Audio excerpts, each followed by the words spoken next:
Echoes in the dark. The fluorescent bulb above flickered once, twice, then stabilized with a low hum that buzzed in his temples. Carter's shoes scuffed the concrete floor of the abandoned warehouse, each step echoing through the cavernous space like a punctuation in a conversation he hadn't joined. He had been here only once before, weeks ago, mapping the corridors for the urban exploration blog he maintained. Back then, the emptiness had been a kind of liberation. Walls smeared with peeling paint, rusted pipes dangling like lazy snakes, the faint, acrid tang of mildew and oil drifting through the air. Tonight it felt like a trap. A soft scrape resonated from somewhere deeper in the building, a sound so deliberate that Carter froze mid-step. The echo bounced off the high ceiling, rolling back in slow, deliberate waves. His chest tightened. He told himself it was the wind, maybe a loose shutter, but his stomach clenched in ways that logic couldn't unravel. Then it came, a voice. Not a shout, not a scream. Calm, measured. "You just paused," it said. Carter's heart kicked. The voice was near, yet impossibly distant, as if it occupied the shadows themselves. Feet planted, shoulders tense, breathing shallow. He swiveled, eyes scanning the darkness between the support beams. Empty. Nothing. "I see you looking," the voice continued, silky, unhurried. "You think you're alone, but you never are." Carter's fingers brushed the coarse brick, tracing its outline like a blind man finding his way. His flashlight cut arcs through the darkness, illuminating rusted scaffolding, broken crates, and shadows that seemed to twitch at the edge of vision. Every object in the space felt like it had been positioned for him. A bucket tilted just so, a coil of wire dangling at chest height, a puddle of water reflecting distorted shards of light. He moved forward, hesitant, feet measuring each step as though the floor itself might betray him. "Who's there?" His voice cracked, betraying him. The echo of his words seemed to mock him, bouncing back in fragments. "W air?" The response was immediate, as if waiting for him to speak. "You just asked. Your throat caught.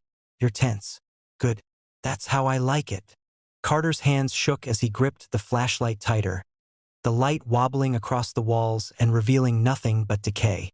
The voice was everywhere. The walls themselves seemed to breathe with it, the rusted pipes rattling in sync with the cadence of his heartbeat. I don't want to play games," he stammered. "Games are already playing you," the voice said, calm. "You just haven't realized it." A narrow staircase descended into a lower section of the warehouse. Carter's mind screamed to turn back, but curiosity, that dangerous companion, edged him forward. Each step he took seemed to preempt the voice. "You're hesitating," it noted, foot catching on the step, heart racing. "That's good. Don't stop." The basement was colder, damp, the smell of wet concrete and mold pressed in on him, filling his lungs with every cautious inhale.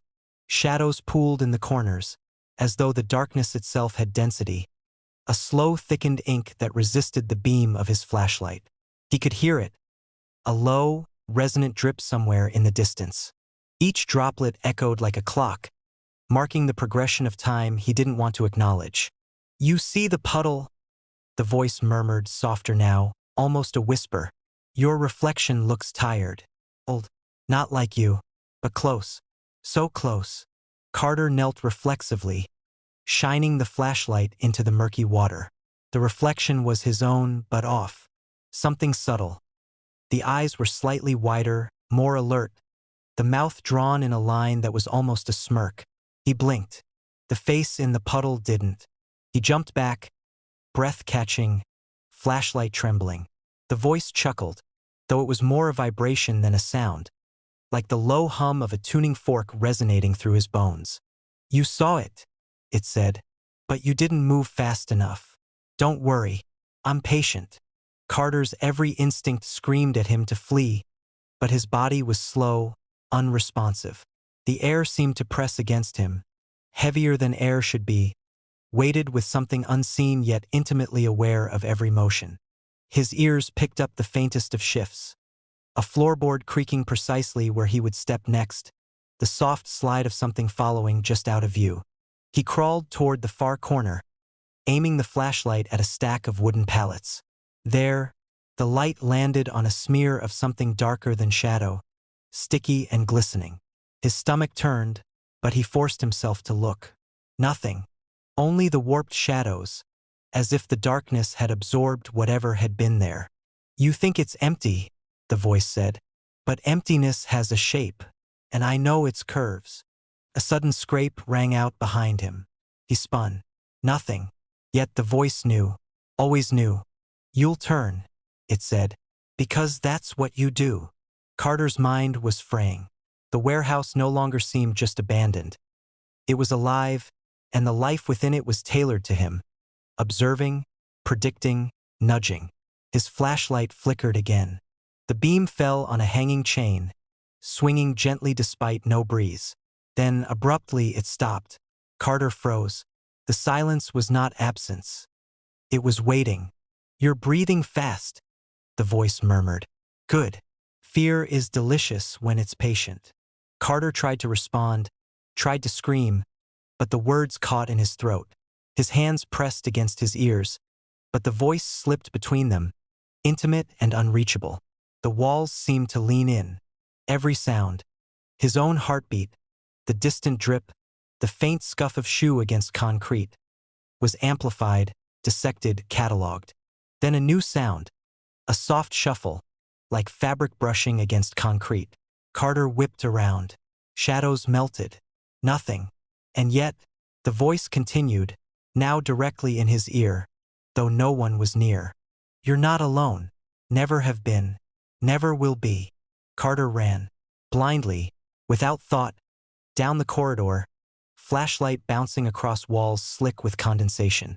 He didn't hear the soft padding behind him at first. Then he did. A perfect mimicry of his own footsteps, slower, deliberate, almost mocking. "You stumble," it said. "Your mind screams, but your body obeys. Perfect." The corridor ended in a room filled with stacked crates. Carter pressed himself against the wall, chest heaving, eyes darting across the darkness. The air was warmer here, thick with something sweet, coppery, like old blood. "Look up," the voice commanded. Against his will, Carter raised his eyes. Shadows pooled in the rafters. The crates shifted. The light of his flashlight wavered and stretched, elongating shadows into impossible shapes. Then, from the corner of his vision, he glimpsed movement. Nothing human, yet perfectly imitating human gestures. A figure? Presence? "You saw me," the voice said, patient. "And I saw you seeing me. That's how it works." Carter stumbled back, tripping over a loose plank. The beam of the flashlight skittered across the room, landing on a figure crouched in the corner. Its features were obscured, but it mirrored him perfectly. His stance, his gestures, even his fear. He blinked. The figure blinked back, but slower, deliberately. "You think you can escape," the voice whispered, a sound everywhere at once. "But I am the corners of this space, the drip of its water, the breath that does not come from lungs. You do not leave. Not tonight. Not ever." Carter's flashlight went out, plunging him into a darkness so complete it was almost tangible. The air pressed in, vibrating with the presence that had narrated every step, every breath, every heartbeat. He could feel it moving around him, inside the walls, under the floor, behind his eyes. Then silence. Then the voice closer than his own thoughts. "Good. You understand now. And when you wake, you will remember none of this, except that you are always being watched, always being spoken for, always being known." Carter screamed. The sound echoed off walls that weren't walls, shadows that weren't shadows. And then, a single, deliberate whisper. "Until next time." The warehouse remained empty. The bulb above flickered once, twice, then stabilized. And somewhere in the dark, the echo waited. The forest remembers. They had set out early, backpacks slung over tired shoulders, boots crunching on the littered forest floor. Sunlight filtered through the canopy in thin, golden slices, dust motes floating lazily in the gaps. It should have felt familiar, another weekend escape from the city, but as soon as they entered the grove, the air shifted. Damp earth smelled richer than it had any right to, musky, almost sweet. The scent of decomposing leaves mixed with resin, thick and cloying. Jules paused, running a gloved hand along a tree trunk. The bark was rough beneath her fingers, splintered in patches, but there was something else. Faint scratches, shallow, deliberate. She frowned. "Hey," she said, tapping the tree again. "Do you guys see this?" Marcus leaned in, squinting. "Looks like letters? Numbers." She traced the shallow cuts carefully. The sunlight caught them in a way that made the grooves glint. Her stomach clenched. "October 23rd, she whispered. The date matched hers. A laugh, nervous and short, broke the sudden silence. "No way," said Lila, crouching by another tree. Her fingers trembled as they followed the carvings. "September 5th. That's mine." Marcus stiffened, eyes darting to another tree, and his breath hitched. June 14th. His own birthday. The forest seemed to inhale with them, the leaves shivering as though stirred by invisible hands. A crow cawed somewhere above, a sharp, discordant note that made Jules flinch. The ground beneath their boots seemed softer here, almost spongy, as if the earth itself had changed in the hours they weren't watching. "This has to be some kind of sick prank," Marcus muttered, voice tight. "Someone went ahead and carved all of our birthdays." Jules shook her head. "No one knows my birthday. No one knows yours either. We don't post that stuff online. Not like this. Not exactly like this." The forest seemed to pulse in response, a rhythm in the sway of branches, the whisper of wind through leaves. They walked further, each step more tentative than the last. Every tree they passed bore a date, fresh cuts that smelled faintly of sap. Some were precise, neat. Others jagged, as if made in a rush, yet all unmistakably readable. "Look," Lila said, pointing at a tree partially hidden behind a tangle of underbrush. Her voice trembled. "My mom's birthday, and my little brother's." Jules pressed her hand to the rough bark, feeling the grooves under her palm. It was cold, almost unnaturally so. The cuts hadn't weathered. They were new, as though someone or something had been carving continuously, carving now, even as they stood there. The three of them exchanged glances. Marcus swallowed audibly. This isn't a prank. This isn't human. It can't be." They moved cautiously, almost in a trance, deeper into the grove. Light filtered unevenly through the canopy, creating patches of gold and shadow that shifted with the wind. The forest floor was uneven, roots twisting like veins underfoot. With each step, the undergrowth seemed to part subtly, as though it had a will of its own, guiding them along a path not theirs to choose. Then, from somewhere behind a cluster of birches, a faint sound. Scratching, rhythmic, deliberate. Jules froze. The hairs on the back of her neck rose. The sound matched the rhythm of their heartbeat. "It's carving them," she whispered, voice taut with disbelief. "It's carving more." They turned toward the noise, and the undergrowth shifted again, almost teasingly. One tree stood apart, massive and gnarled. Its bark glimmered in dappled sunlight. Jules approached it slowly, breath shallow.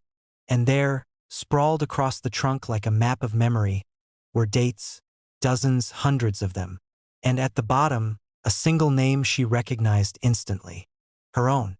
Her hands trembled as she reached for the tree. The grooves were warm beneath her fingertips, pulsing faintly as though alive. A shiver ran through her spine, and she realized she could feel each date as a faint echo of its holder. The laughter of her childhood, Marcus's first bike ride, Lila's scraped knee at summer camp. Memories carved into living wood. "They know everything," Lila said, voice barely audible. "It's not just our birthdays. They know us. Every little thing. Everything we were." A low rustle of leaves shifted their attention. They were surrounded now. Trees loomed close, closer than before, the canopy thickening so that sunlight was only a pale glow, suffocating. Each step they took seemed anticipated. The forest floor beneath them was no longer random. Their boots pressed into depressions shaped like their feet, guiding them, hurting them, driving them forward.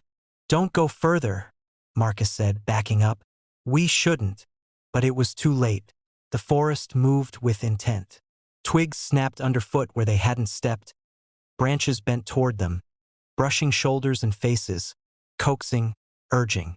A low hum vibrated through the trunks, resonant and almost musical, but impossible to place. It felt like a voice without sound, a thought without a speaker. And then, at the far edge of the grove, the newest tree revealed itself. Smooth bark, blackened slightly around the edges, as though charred. Jules hesitated, dread pooling in her gut. Fresh grooves glimmered in the faint light. A single date, today's. Her own birth date again, carved with cruel precision.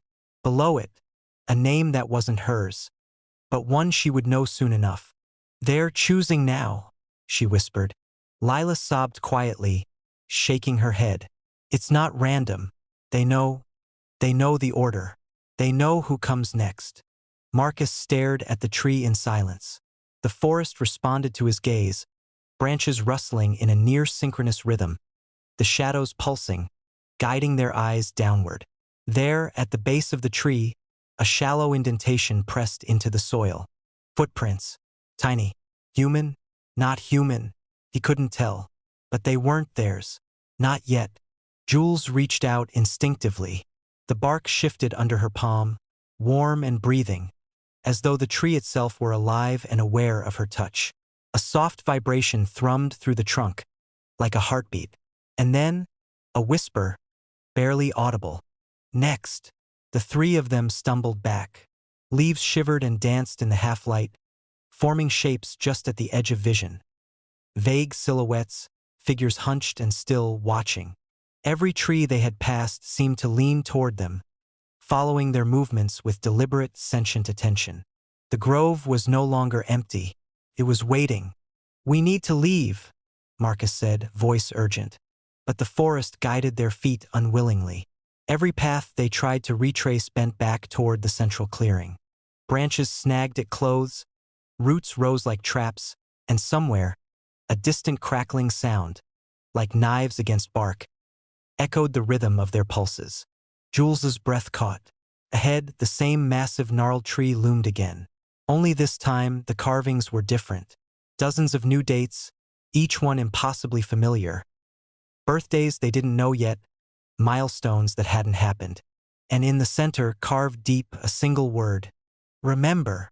The forest exhaled around them, leaves rustling, shadows stretching. The smell of wet earth thick and sweet.